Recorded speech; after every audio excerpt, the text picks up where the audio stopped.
badian, itsasondoan azaletik 15 metrora, upategi bitxi bat dago. Edariak ontzeko itsaspeko laborategia da.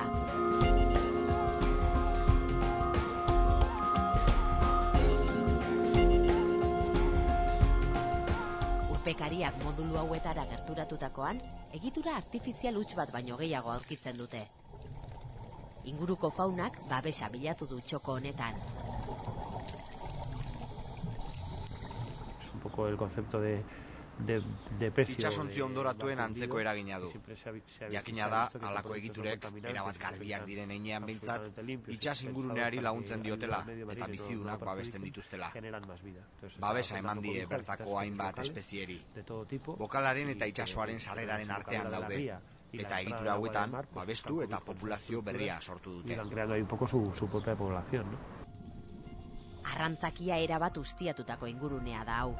Eta badiaren babesean egon arren, ekaitzak itsasoa arrotzen duenean, ondoan ere ez da giro izaten. Horregatik, ezinbestekoa da moduluak ondoan ondo inguratuta egotea.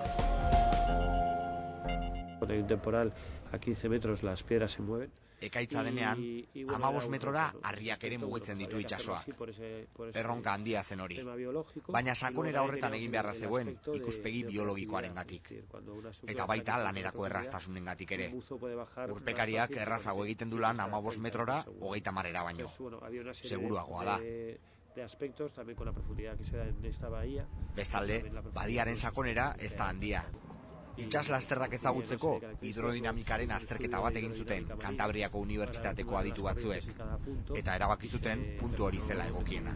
Por expertos de la Universidad de Cantabria, que el mejor punto era esa zona.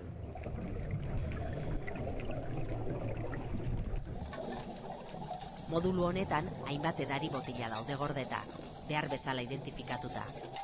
Txakolina, sagardoa, ardo zuria eta ardo beltza, gaztea zein upelean ondua, ardo ondua eta reserbakoa. Guztira, 14 sormarkako edariak, 33 upategitakoak. Dena dela, edariak itsasazpian ontzeko saiakera hau ez da munduan bakarra. Upategi apur batzuk laku eta itsasondoak baliatzen dituzte edariak ontzeko. Baina proiektu honek zerbait gehiago eskaintzen du. Prozedura zientifikoa. Edariak urazpian ontzean duen eboluzioaren jarraipena egiteko, 3 hilez behin botila lagin batzuk atera eta haien daztatzeak eta laborategiko analisiak egiten dituzte.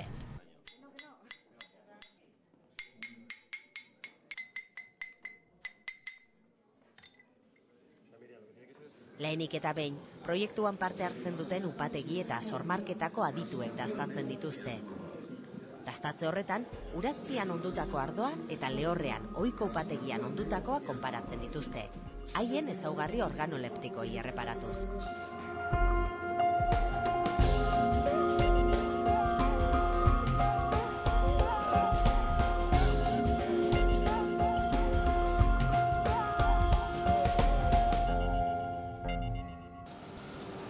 Beste botila lagin batzuk Gasteizera doaz, Euskal Herriko Unibertsitateko 2 laborategitara.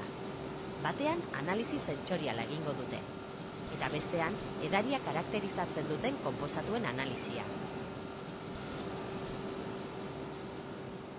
Ardoaren arabera, ezaugarri konkretu batzuk behiratzen dira, baina kasu guztietan behiratzen dugu usaina, aroma, gero dago zaporea, eta sartzen dira, zaporea eta beste hau sentsazio batzuk, sentsazio trigeminalak deitzen direnak, badago nerbio bat dela nerbio trigeminalak, eta horrek neurtzen du edo jasotzen ditu beste sentsazio batzuk, adibidez, sentsazio alkoholikoa edo pixka sutsua edo ahoa berotzen denean, astringentzia eta beste sentsazio, halako sentsazioak, Eta gero, betiko zaporeak, hori, mikastasuna, garrastasuna eta kasu batzuetan gozotasuna.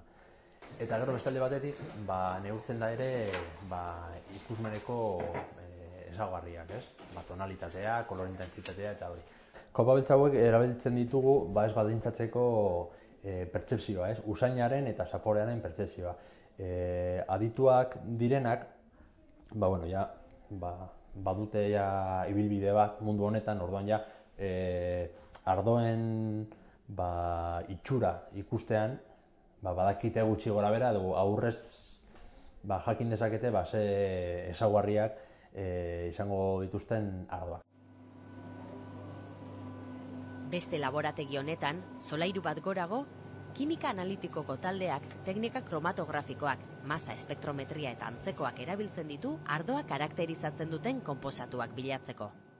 Horrela, itsasoan ondutako ardoaren konposizioa eta upategian ondutakoarena konparatu ahal izango dituzte. El vino, como tal, se entiende que es una materia que nosotros denominamos... Ardoa izatez, materia bizia dela esaten dugu. Botila, kortxoarekin isten den unetik aurrera ere, ez da egonkorra. Erreakzio kimikoek jarraitzen dute. Hay reacciones químicas que se siguen produciendo. Bien, nosotros lo que vamos a hacer en el proyecto... Proiektu honetan, konposatu kimiko jakin batzuk analizatuko ditugu, erreakzio entzimatikoekin lotura dutenak. Erreakzio horietan eragina dute ardoa biltegiratzen den lekuaren kondizioek.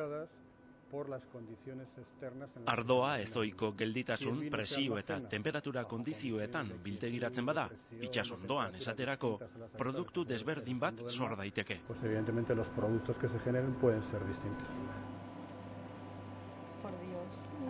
Guztira, 78 konposatu analizatu dituzte laborategi honetan. Konposizioari dagokionez, nagusi dira glizerola eta azukreak, fruktosa eta glukosa. Kontzentrazio txikiagoan daude hainbat konposatu lurrunkor, hala nola alkoholak, polifenolak, amina biogenikoak, aminoazidoak eta abar. Horiei guztiei erreparatuko diete laborategiko tresneria sofistikatuenarekin.